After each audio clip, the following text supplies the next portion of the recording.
clean my glasses.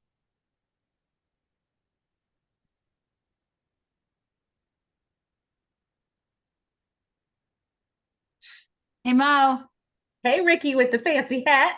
don't you love it? Don't you love it? The I doctor is do. it. The doctor is it. Yes. Yes, we are. And it's a windy Wednesday here Oh at my the farm. God. And It's yeah. storming like crazy here in DC area, man. Like thunder and Hmm. lightning and Same torrential here. rain. Bro, I guess Power April lines. showers. April showers. April. That's it. But you know what? We get to talk about something really amazing. We're talking about how do we cover our what? Our Crown. Brown. crowns.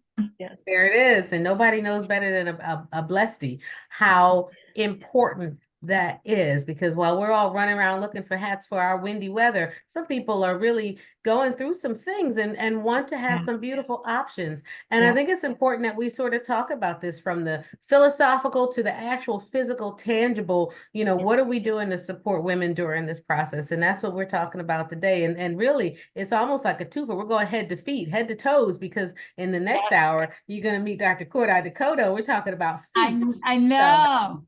so stay tuned because we got everything from the rooter to the tutor. And Dr. Gaffney, we got Sonia, we got Ricky, and it's going to be a good show. So, hey, y'all. Show. Hey. Great show. So meet our blesties. You know, you've met Dr. Alexia before. She's been on our show a few times and we love her so much. And she's a blestie and a doc, right? And then our friend Sonia from Style Esteem is a blestie and she makes these amazing, beautiful creations. Right. Love it. So, Thank you. you Let's guys, both tell our let's stories. go. Yeah. Tell your story. Tell your story, Sonia. Sure. So my name is Sonia Keshwani. I'm the founder of Stylist Steam. And the headpieces that you see on Ricky and myself right now, they are the reason that I am here and walking in my purpose today, even after breast cancer. When I went through my breast cancer diagnosis, I was 29 years old and walking into this experience with no family history and certainly it not being something that was on my mind or something that I was looking for, but something that I found by accident, I realized was not normal for my body, and that really put it in me that I need to pursue answers and find out what's happening. And as soon as I got my diagnosis that I have an early stage breast cancer with a triple positive tumor, I immediately started treatment. And at that time, I was living and working in Washington, D.C., probably not far from where you are, Ricky. And I was commuting every 3 weeks to New York, coming home for treatment. And I did that because I kind of needed to have that mental break from work. And I also wanted to be near my family. But during that time where I was traveling back and forth, I actually, started to lose my hair. And I was told by my team, my medical team, that it's a good time to just buy a wig and make sure you're prepared because by the next time you come back, your hair will have started to fall out. And so that's what I did. I started treatment in May and I lost my hair by the first week of June and I started wearing my wig. And I Right. bought this blonde bob cut wig and it was fun and cool and experimental for like 5 minutes before I realized I really don't think I can handle wearing a wig every single day, all day long, especially traveling and working. And I figured like there has to be an easier way to take care of this in a way that makes me feel better and not just more comfortable with my body, but more comfortable with my look. And so I started to search online for headpieces. And what I found was that even though turbans have been around for about 4,000 years now, in this country at least, they only come into fashion when they're trending. And then you see beautiful collections and you see it trickle down into stores, but then when it's out of style, it's really not available in that way. And then going from the high end pieces, I saw on the other end of the spectrum designs that were really targeted exclusively towards cancer patients. And really, it wasn't something that I would have gone for if I was healthy. And I kind of felt like if I wouldn't have worn it as a healthy person, it certainly shouldn't be my solution now. This is a time where I need to feel way better about myself. Right. And so I just decided, hey, my background is Indian. we have amazing fashion in my culture. Like if my people can make all these amazing, beautiful clothes, I should be able to pick up a needle and a thread and do something about my problem. So that's kind of what happened. I started going to a fabric shop next to my infusion center in Astoria, Queens. And, every time I went for treatment, I'd go to this fabric shop and I would just kind of spend like 20 minutes or as long as I could stand there. I would spend that time just looking through different fabrics, perusing what they had available, what was new. And every time I saw a fabric, I just kind of tried to imagine a healed life, a more positive life through that fabric. And so if I saw something floral, I would imagine the next time I'm able to travel, maybe I can wear this. I would imagine some holiday party if there was something sparkly or gold. Just thinking about the future through these different textiles became almost a mental health exercise for me unintentionally. But in that process, I, would bring home the fabric. I would take a week to recover from treatment. And in that time, I'd be working full time with my laptop, working from home on one side, and then my mom's sewing machine on the other side. And that sort of ritual led to, the creation of these pieces that were basically my personal turban collection. And the way that these pieces impacted me, it changed my everyday experience where I loved, getting up and getting dressed in the morning, coordinating my outfits. I recognized the person looking back at me in the mirror because she was embracing her style, she was expressing her story, and that was very in line with who I always was. And it sort of became this link for me from my present self to my future self. And so the way that these pieces impacted my journey personally, I really felt like this is something that women out in the world could really use. And I thought that this could be something that could help a lot of people. And so I really wanted to create something where women could shop for headpieces the same way they shop for clothes. And so today, Stylist Steam exclusively is a unique company because it exclusively has turbans according to season and occasion. So spring, summer, fall, winter, day wear, evening wear, knitwear, loungewear, activewear, all the way up to couture, which we launched last year at New York Fashion Week. And the inspiration behind that couture collection was taking a moment to look back in history and to see how turbans have, how they've taken form throughout history within different cultures, religions, fashion trends, and so on. And just reminding everyone who comes in contact with us that, whenever you put on a headpiece, whether, you're watching at home or you're sitting on this panel, we're all part of that fashion history where stories and narratives and struggles and victories are being expressed through style. And I wanted to, remind women that they have royalty in them and that these are crowns. And when you are going through this is not when you're weakest. It's actually when you're the strongest. You are doing things that are unthinkable to the average person, and that deserves to be crowned. That power and that force and that bravery really just deserves to be anointed in something beautiful. And so that's about me, I guess. And I'm really excited to sit down and be part of this panel and to reconnect with you, Dr. Alexia. I know we've done this a couple times in the past, but Yeah. it's good to do it again. Yeah. I love this so much. And you never think about the history of this, right?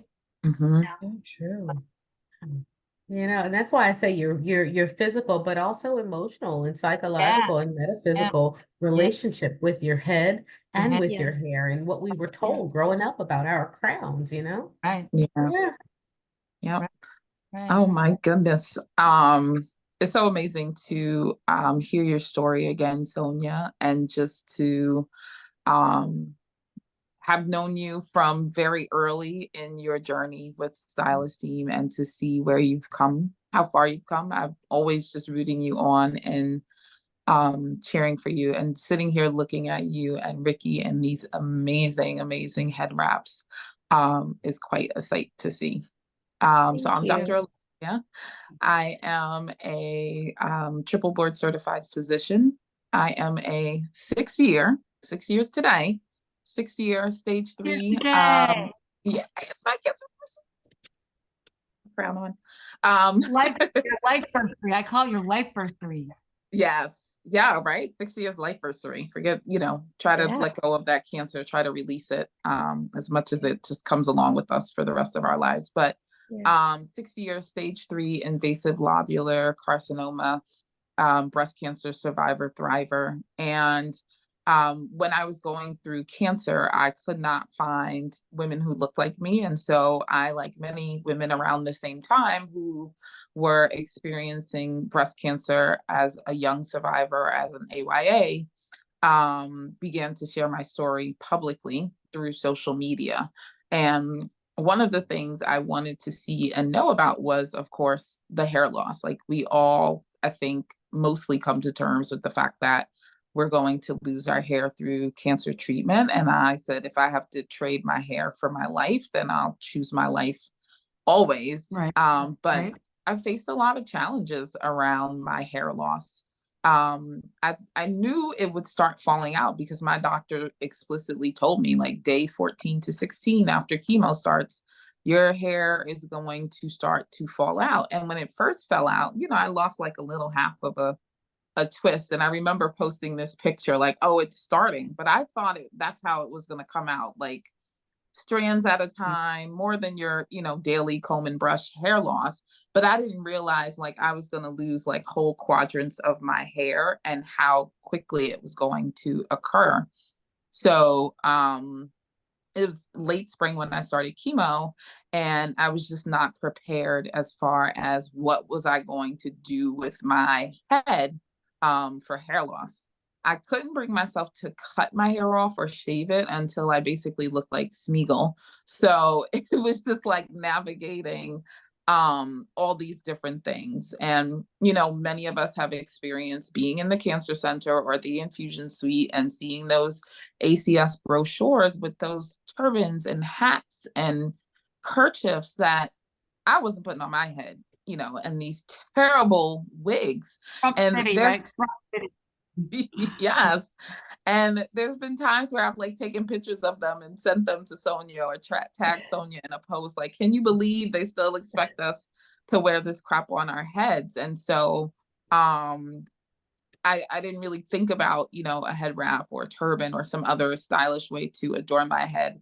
I did scarves and, big head wraps, but those were very hot and uncomfortable in the summertime.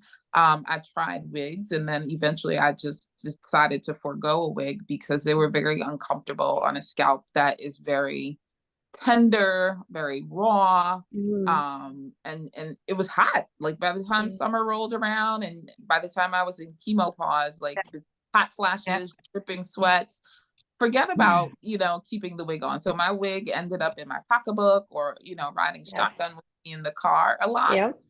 Yep.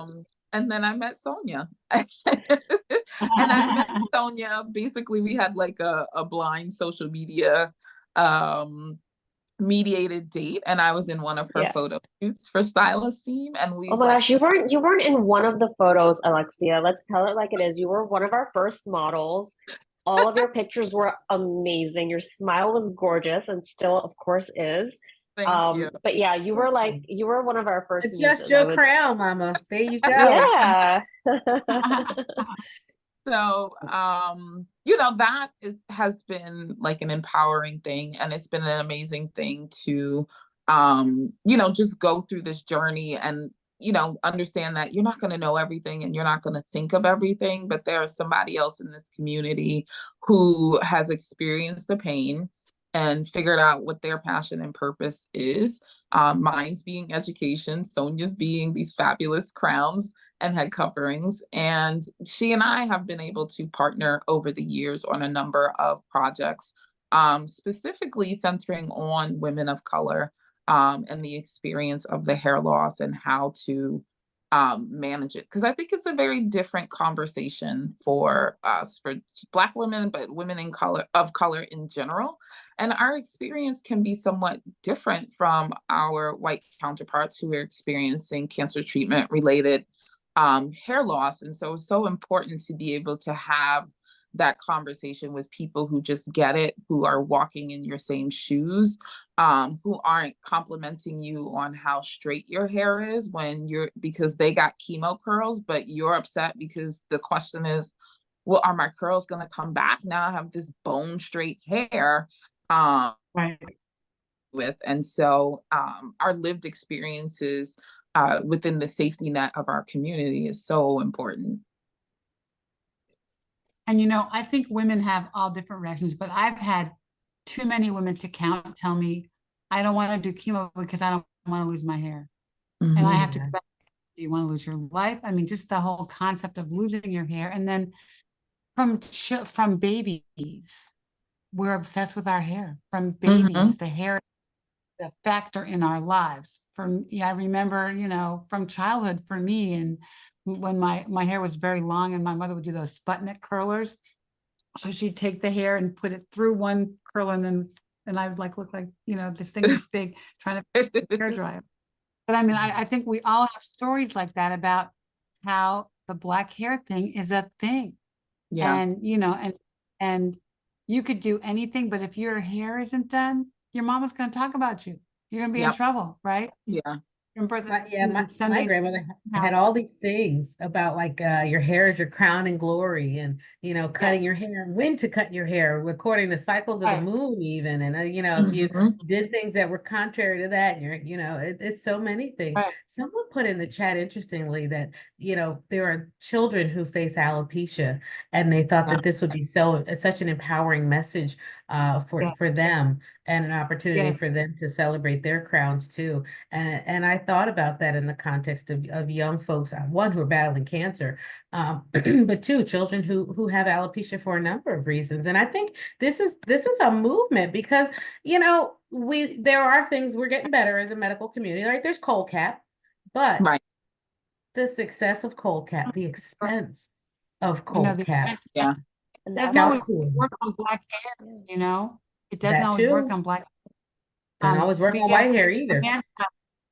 I know, right? Well, one of Amanda's good friends, her daughter has alopecia, and I think she got it at probably like age 5. And they've been on a journey. I think she's 8 now, but they've been on a journey with this. What does hair mean to your development, right? So yeah. I think And that's the thing, it's something that we use to define ourselves, but at what point? Like, how is that something that's imposed upon us, and it just becomes this habit, this force of habit? Because what I find really interesting about Black women is that there's such a level of creativity, not just with hair, but also with adorning the hair, everything from beads and little baubles to church hats. There's definitely not a shyness about it, and I love that. I think that that's incredible. But I think at one point, cancer kind of becomes like peeling back the layers, and sometimes the layers are emotional, sometimes they're mental, and sometimes they're physical. And hair is definitely one of those layers. But I think what we need to just bring home to our brown sisters is that, this is a layer, and it's something that does not take away from the core. And when you take one layer off, you can actually put another layer on, or 2 or 3, and you can keep switching it in and out and do what feels right to you, because at the end of the day, you're a human being and you're going through something that is a very human experience, and you cannot rise above that. Every one of us has some challenge, some imperfection, and that's how we were made as people. We were not made as perfect beings. And so I think in those times, it's like the exact time that you want to give yourself that grace to kind of decide what your layers are going to be, and use that to not just tell your story to yourself, but also to feel a little bit more like you're in control and in charge of what's happening to you. Because that's the other thing. I think hair loss, at least for me, I started treatment in May. I did 6 rounds of chemo. I did a year of Herceptin and Perjeta. And within that first 6 rounds, I decided I'm actually not going to talk about this right now, because I personally didn't feel like I could physically handle having conversations and dealing with treatment and all of that. And, but I was still out and about in society. And people saw me walking down the street. My relatives saw me in my parents' neighborhood, and they basically were, hey, is something wrong? Is something happening with her? Because she looks very skinny. She looks like she has, no hair. That looks like maybe it's a wig. And it kind of outs you, and it sort of takes away that screen of privacy that gives you your dignity to an extent. And I think if it's going to be taken away, you might as well own it, I think. Because if nothing else, for your sake, it matters. It matters how you feel about it, not just in the present, but when you look back and see how you dealt with it. I think that's something that you can think about, is like, how will my future self feel about this? Will she be proud of these decisions, or should I do something even more for her? Right. And that's just who I keep in my heart when I think about how I want to pull through something. You said something Yeah. really cool about your hair, not having hair outs you, which is such an interesting thing, because it did. Yeah. And I, had chemo in the wintertime, so I just wore hats because I was cold, to keep me warm. But when summer came, I could never wear a wig. I just don't have enough hair. I could never wear. When summer came, I just kind of rocked my bald head, but I got so many free things. Like I would go to street festivals, right? People, so you must have cancer. Let me give you something. And you know what I mean? Like, because it was like a pity party, but it did out you. It did say something about what you were going through. And it's funny because probably the people that I knew talked about me more than the people that I didn't know. Right. Yeah. Strangers were much nicer about it. Right. Which is kind of crazy.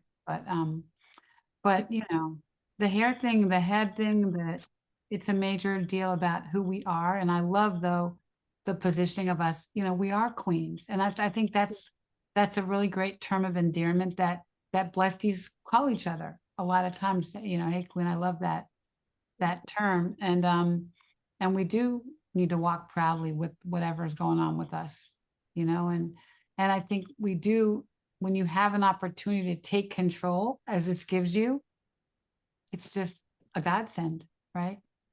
Oh yeah, for sure.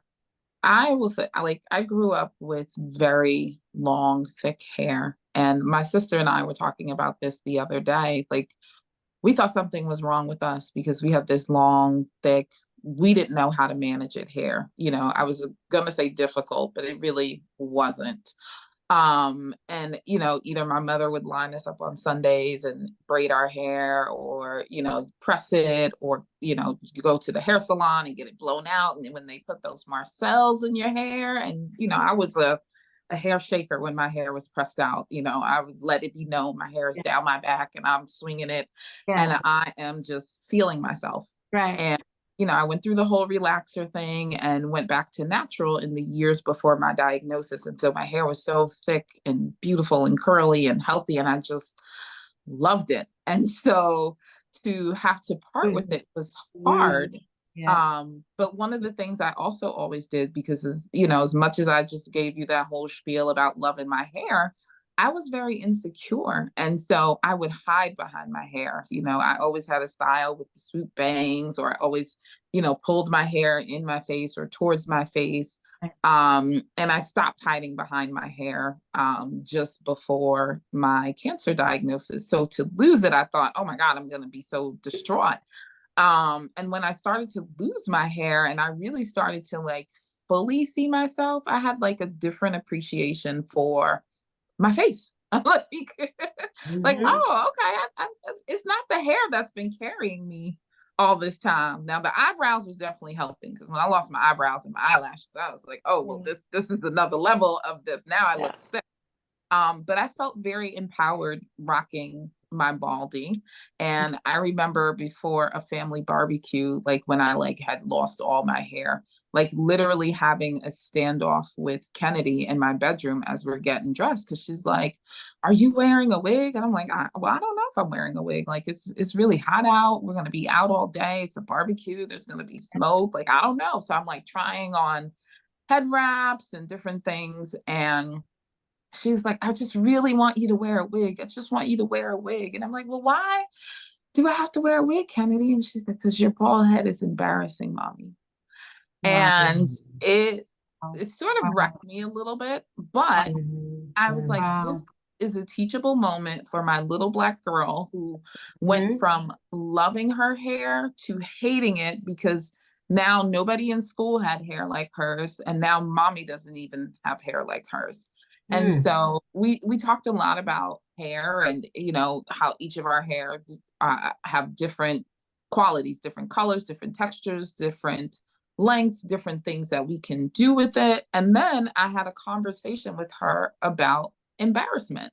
And so I said to her, Kennedy, like if whether I wear a wig or a wrap or just go with my bald head, no one at the barbecue is going to be like, oh my God, Alexia should be horrified. She must be so embarrassed walking around with this bald head. And no one at the barbecue is going to be saying, oh my God, Kennedy should be so embarrassed. Her mom doesn't have hair. Like embarrassment is an inside job, it's an inside feeling, and nobody on the outside is, you know, in their minds or going to verbally subject us to beating us down emotionally, right? So for anybody who's watching who has lost their hair, is anticipating the hair loss, like it's not a thing to be embarrassed about. And just remember that that feeling of embarrassment comes from within. So just in having that conversation with Mhm. her, I sort of empowered myself to like say, like, I don't have to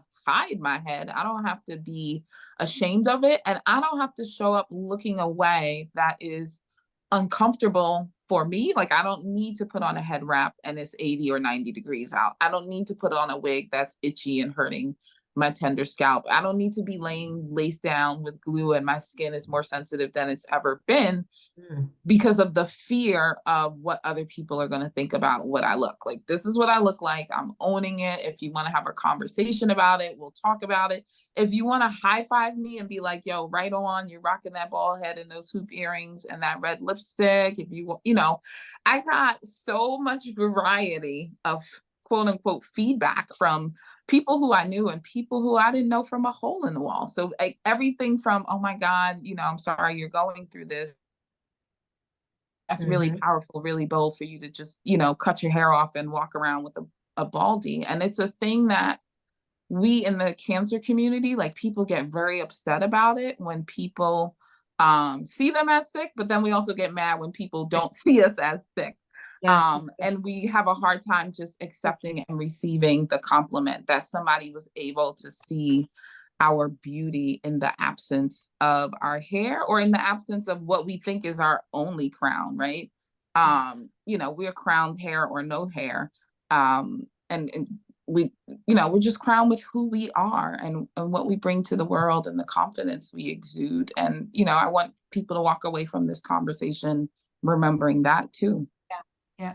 Well, I think Yeah, what Sonia brings to the table though is options. Yes, for That we sure. can choose whether how we want to show up. Do you know what I mean? And I think that that's a really great thing that you know, I kind of built a hat collection. I wish I had had these, you know, when I Mhm. but and I'll wear them now. But I think just to have options and to know that you can exercise your options as a woman, as a queen, that you can rock the bald head one day or you can not the next day. I think that just having the ability to make it a fashion statement. You know, I'm a total shoe fanatic, right? So to me, this is like shoes, right? Like, Yeah. right? Right? Because even And you know, Doc, oh, sorry, go ahead. Sorry, my Wi-Fi was patchy. I'm sorry. I thought you were go done. ahead. Go ahead. Yeah, go ahead, go ahead. No, I'm done. I'm done. Go ahead. I was just gonna say, you know, Dr. Alexia, I think really answers the question of sort of how do we change our our children's perceptions about these and how do we sort of make some generational changes that affirm our Yeah. self-worth when our hair is in whatever state it's in or no hair at all. And that really answers the question that I had asked in chat, which is how do you talk to your kids Yeah. about one, your cancer journey, but two, how do we change this paradigm so that they understand that they're not just their hair? Because what we're finding in the oncology community is that, you know, hair care products, skin care products can be associated with things called endocrine disruptors, right? And put us at increased risk for PCOS and fibroids and different types of cancers even. And so we need to talk about one, wearing our hair natural, two, you know, embracing, and so many women, so many of my patients never felt they had permission to rock their hair short until they got cancer. And then they realized, you know what, I really like this. Oh my gosh, look at my curl pattern. I didn't realize I had, you know, and they were just ingrained so long for so many years that their hair had to be a certain way. And they actually found they were a bit liberated afterwards. But getting people to that point and making that cultural shift too, to really embracing the pride of one, the journey, which is what I hear you saying, Sonia, like whatever state I'm in, you know, I need to rock and adjust my crown and embrace what I'm going through so that my future self will be proud. But too, Alexia, passing it down to the kids, right? So we're going across the time continuum here of making sure that we as a culture maybe don't repeat some of those lessons. Yeah. Oh, we definitely have to be careful and mindful of that. Yeah. My biggest fear used to be that Kennedy would come home from a weekend with her dad with a hair relaxer. Because, you know, he early on expressed like opposition about me putting very natural styles in her hair, you know, putting little finger coils in her hair that look like, you know, little locks, as opposed to pulling her hair into sleeker styles or having like perfect braids with beads and things like that.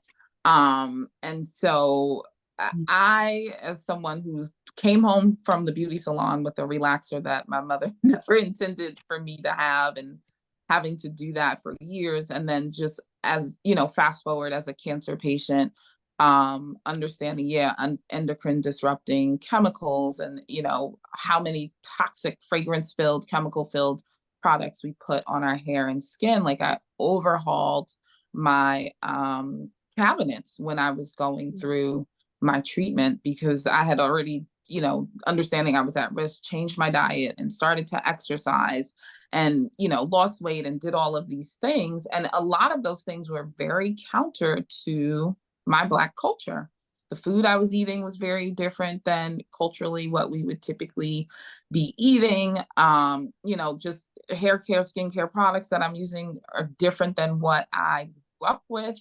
And so making that change and then trying to strike a balance between instilling healthy habits in my daughter without making her, you know, food fearful or food conscious, or, you know, making her obsess about body weight, or, you know, while also trying to improve her self-image as a young Black girl and just embracing who she is in her natural state. Like, it's a lot. It's like walking a tightrope sometimes. And you know, I just have to remind myself, like, I don't have to be perfect, and she doesn't have to be perfect either. I just want to be a good example and model good behavior, and just exude a confidence that my grandma didn't get to just put on display, because life for her as a preacher's kid growing up in Louisiana was so different than my life and so different than my daughter's life. And so I'm trying to take I got from my grandmothers and my community and my village, and you know, just coming up with the best that I'm coming up with from my experiences and pass that along. I find it so interesting. Oh, sorry, go ahead, Ricky. No, go ahead. Oh, I was just going to remark on this, on a couple of things you touched on, Dr. Alexia. So when you talk about self-image, I found it really illuminating when you described how your daughter reacted to you considering wearing your baldy out to that family function. And it struck me really because, you know, often we think about the patient and how, you know, going through hair loss, what that must mean for them, what that does mentally for the patient, and how perhaps they may be feeling disconnected from people around them because they are looking very different and they're going through this really big physical change. But it's also something to be said to consider how the people around us might feel disconnected from us by seeing how much change we're going through. And it's really interesting to me because there's so much history and sort of an allyship within the hair culture, and having this conversation, this sort of commonality around hair with yourself and your daughter, and then that being kind of taken away, I think creates that disconnect in a way. But I also, again, going back to like how also there's traditions outside of hair that's passed down within culture, and how fashion can be part of that, and how that can sort of create that connection again. I mean, from my experience of having created the couture collection last year, it was interesting to me because we created everything from a Punjabi Sikh inspired turban to an African wedding inspired gele. And the messages that we got from people, DMs on Instagram, emails saying, hey, I just came across what you're doing, love it.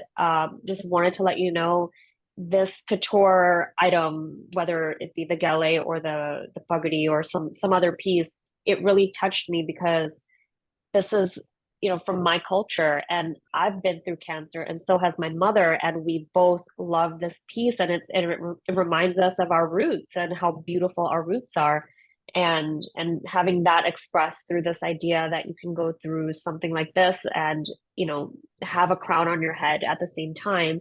I found that was surprising for me, that, or at least a pleasant surprise, that struck a chord. And so I love that you use that as a teachable moment. And I hope that, that also helps her have that open mind as she goes forward and faces her own, life situations, whatever they may be, hopefully far and few in between. But I love that you use that moment for that purpose. Yeah.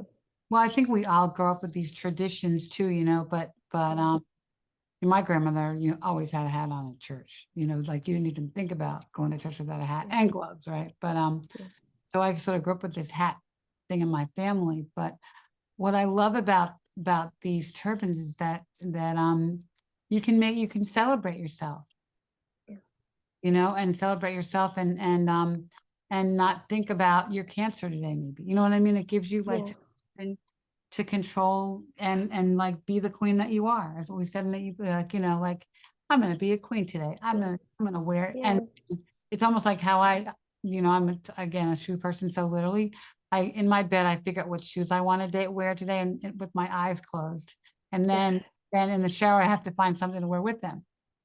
Now I'm gonna okay, what crown am I gonna wear today, you know what I mean, and think about how can I make this part of my aura and my look, but also my confidence and my statement that I'm making, that I'm a badass for, I'm beating cancer.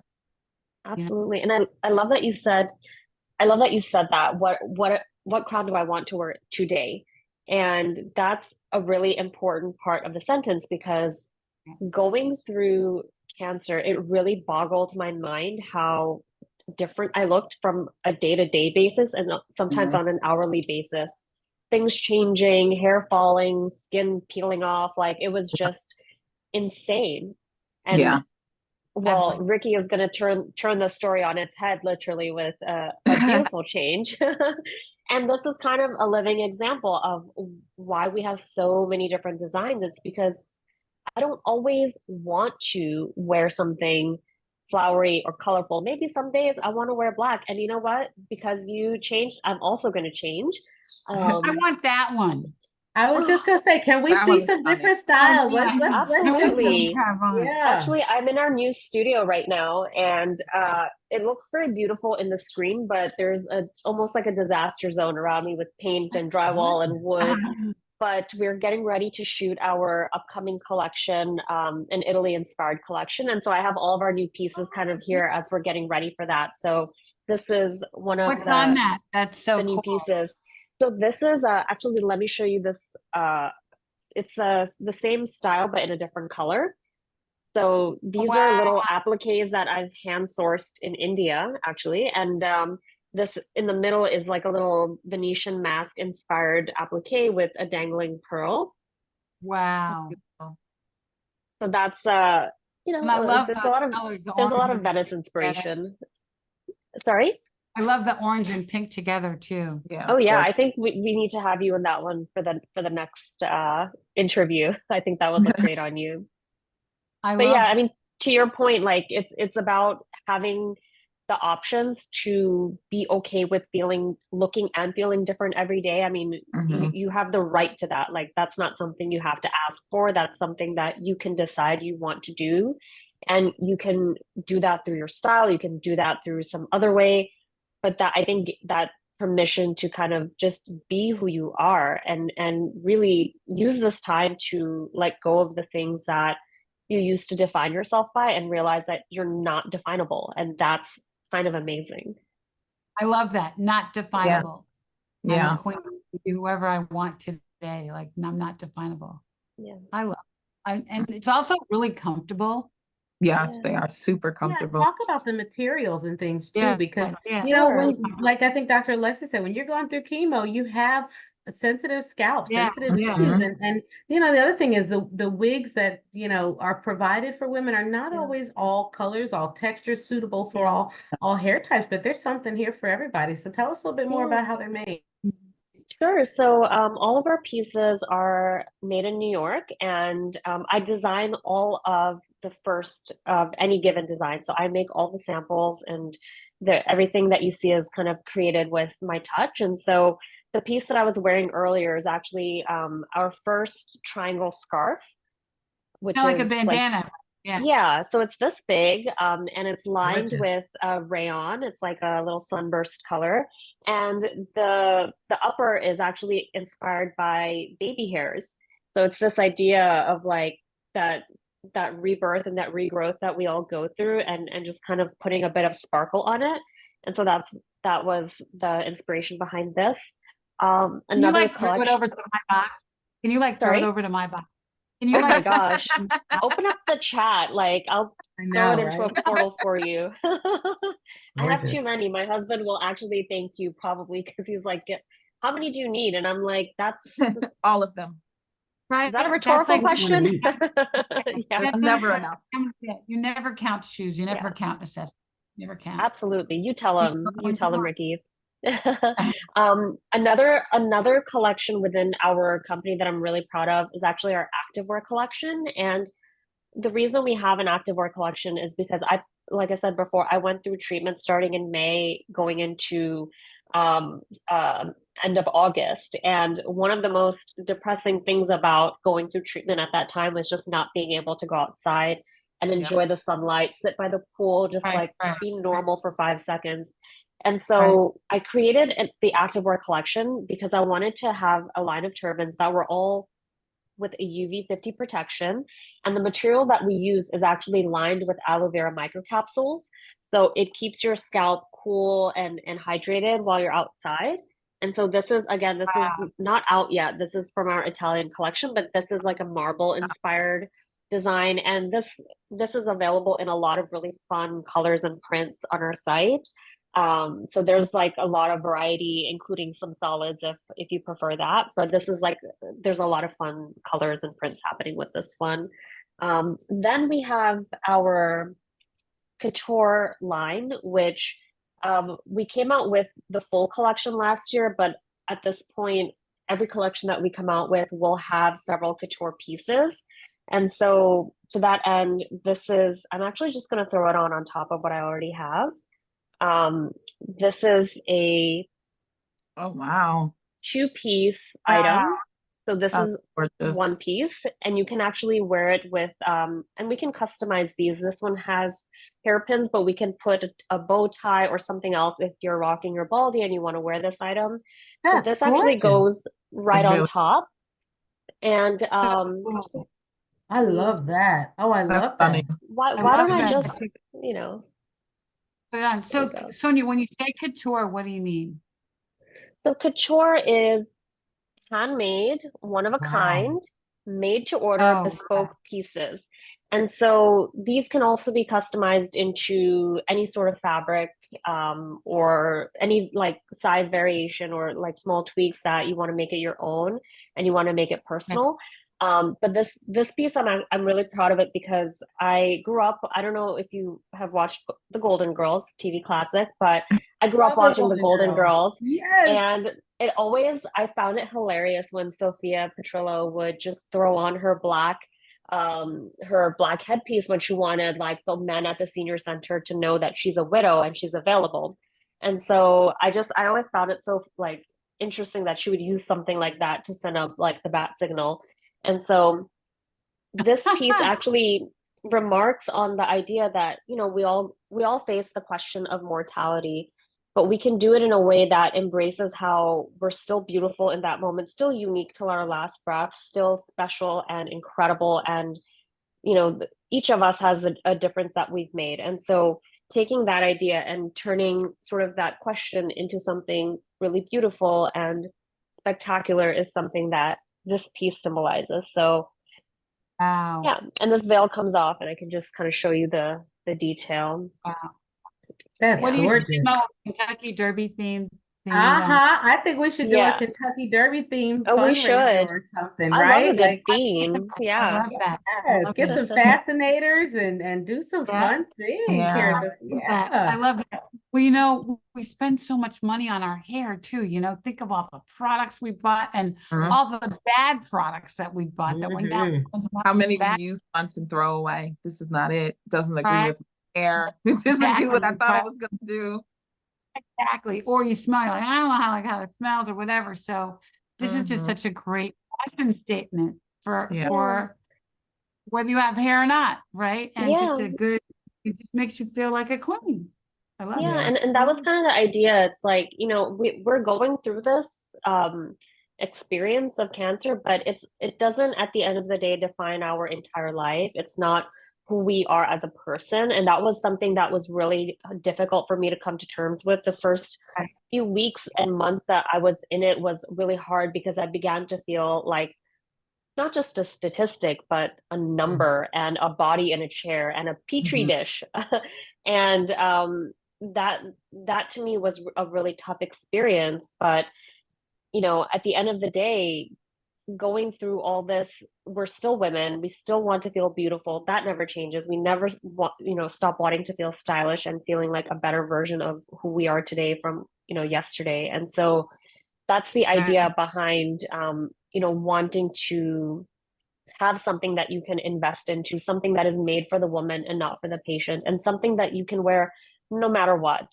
Because at the end of the day, I know very well, like, not everyone is coming with an open-ended budget, and you want to buy pieces that you will love to see. No one wants to have things that you have to cram into the corner of your closet and kind of almost look away from when, you know, you're past this diagnosis, because that's also kind of a sad thing to have things that cause you only pain to look at. And so I wanted something that creates joy and kind of carries your story as you're going through life and through your experiences. And I love the idea of attaching positive memories to clothing as well. I personally, like, whenever I travel, that's the only souvenir I get is like clothing. I'll buy like a beautiful brooch for a turban. I'll pick up some fabric. I'll do something where, you know, I can kind of attach positive memories, and each time I wear it, I remember the good times and I keep adding to them. And so that's kind of what I want these turbans to be, and these headpieces in general. Is just a way for people to carry the positives with them whenever they put on their crown, just to feel a little bit happier, to have a bit of a smile, and to kind of know that it's going to be okay. Yeah. Yeah, Yeah, I wholeheartedly agree with that, Sonia. Like, I still, you know, wear my turbans, and long after I was Yeah. treated and my hair was regrowing, I bought more from Sonia's line because, you know, to have different seasons, and I Right. still wear them. Like, if my Yeah. hair is not done and I don't want to go out because I don't look cute or I don't look what I feel is presentable, right? Because we Yeah. weren't allowed to leave the house if we didn't look presentable. I'll put on my turban, I'll put on some hoop earrings and some lipstick, and either let my hair hang through or tuck it up until it is the way I want it to look. So I definitely live in that experience of having something from when I had no hair or as I was going through the regrowth journey, but it's something that I'm very happy to reach back to and put on. But then also just super happy to be on the other side of it, like having my hair regrow and getting used to the way that it is. It's thinner than it used to be, but like I know that if I cut it short, it looks a lot fuller. And I have no problem with taking scissors or clippers to this head. I have no problem with adding to, taking away from, and just being my fully expressed self through my hair. Since the pandemic, I've been wearing scrubs to work, and I basically have committed to not wearing clothes to work, like not choosing an outfit, but definitely Really? choosing my hair every day. And so there's always this conversation with my patients about my hair. And they're always like, every time I see you, your hair is different. Because most of my patients I see on a quarterly basis. And I say, it's the only thing in my life that I can control. And in my adult life, in my very seasoned and experienced life, like just being able to say I'm an expert and having a reputation, I don't have to quote unquote look the part anymore. I can just be my fully expressed Black self and do all my Black girl magic, especially with and including my hair, without fear of being pulled into the boss's office. Well, I'm the boss, that's not an issue. But Right. also just sort of, Love it. you know, doing what the Crown Act is doing, right? Normalizing Black hair Yeah. in professional spaces, in formal spaces, and just saying like, this is who we are. This is how we Right. choose to take care of ourselves, adorn ourselves, dress ourselves up, dress ourselves down. And it doesn't deep down inside change who I am at the core. But it is just a little self-expression of who I am.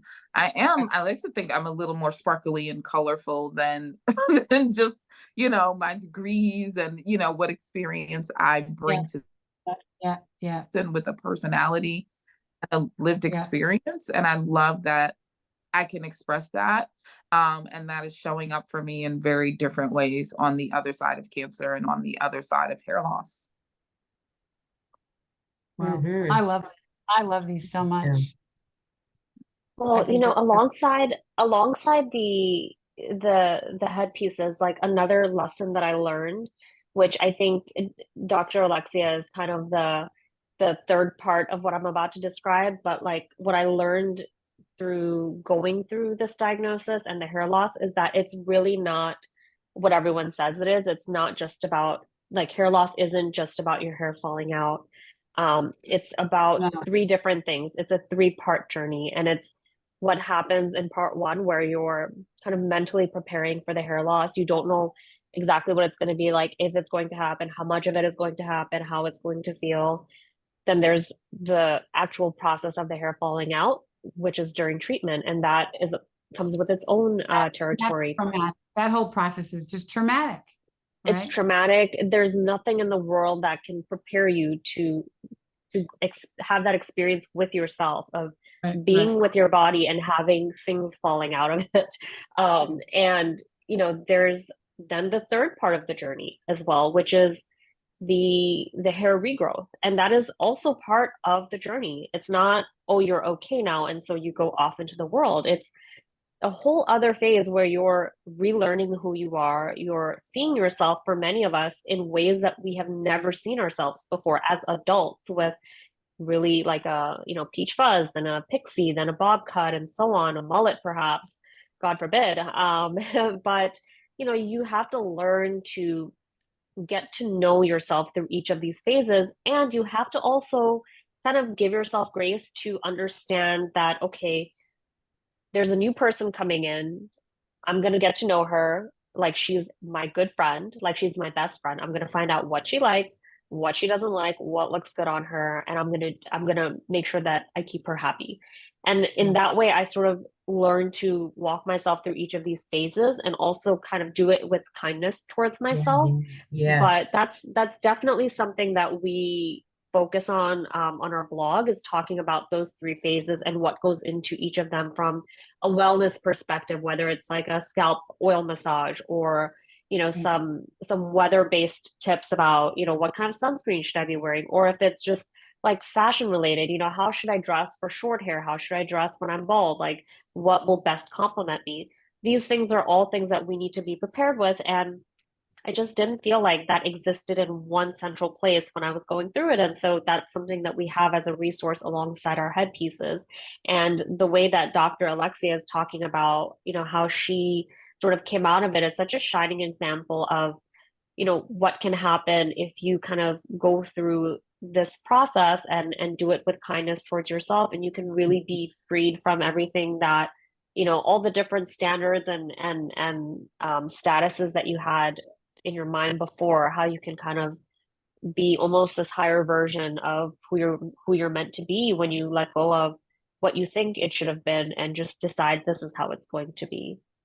Well, I always say we become better badasses after cancer, Yeah, You know, I mean, absolutely. right? And I think this is Yeah. just express it. I love this and give us another way to think about things and Yeah. show our stuff. I love this so much. I put the website in the chat in the comments.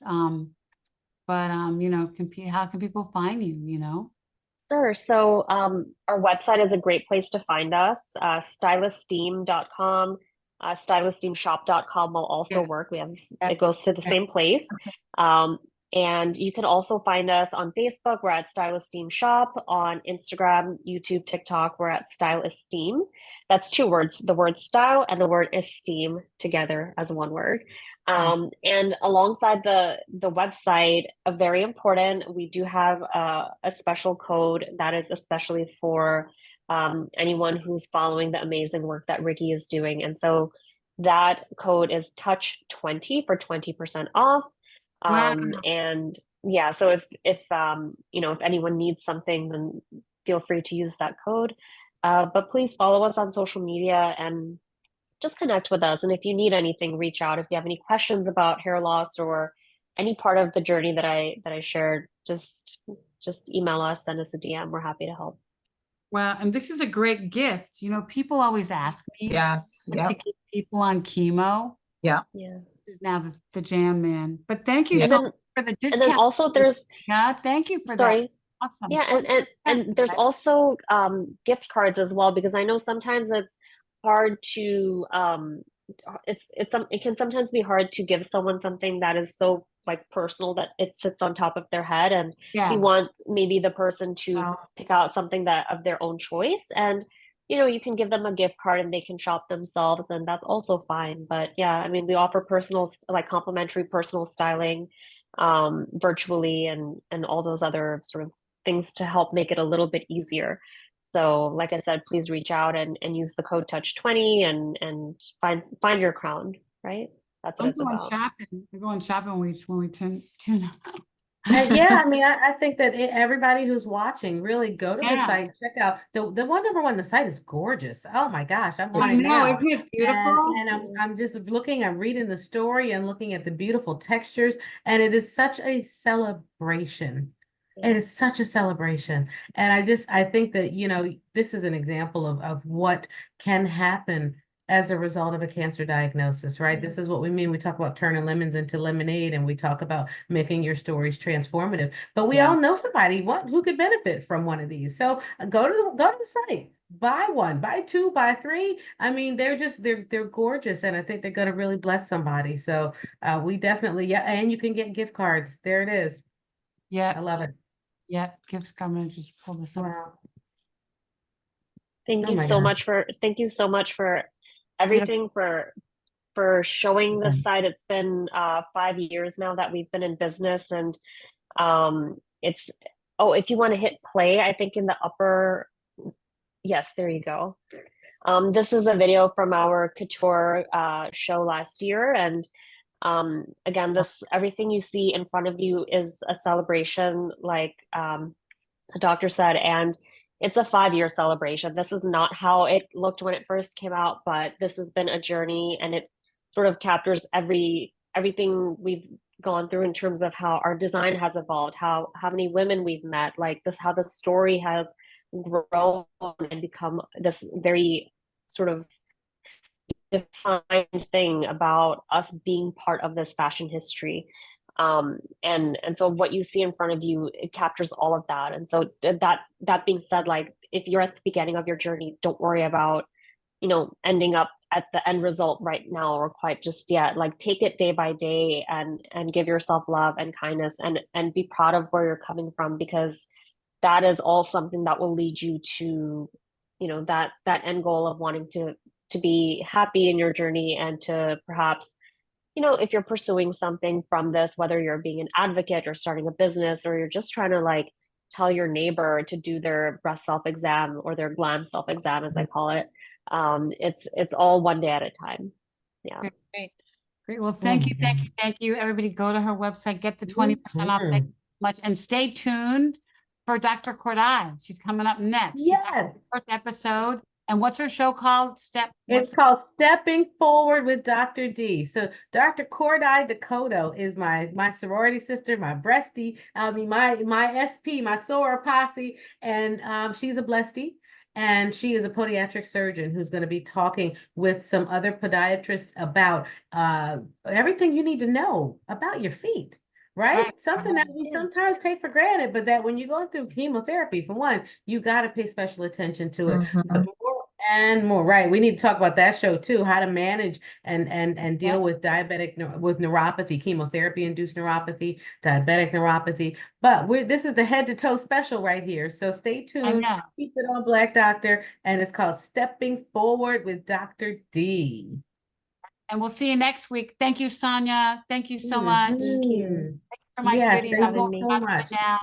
I love you, We hope Dr. it's Lex. been, relatable and reliable and real. That's what we do every Wednesday night here on Black Doctor, and we're just so thankful. Dr. Lexi, it's always great having you. Always And great I hope you come back soon. We'll have to have you back soon. Yes, be back here and I'll see you at the farm.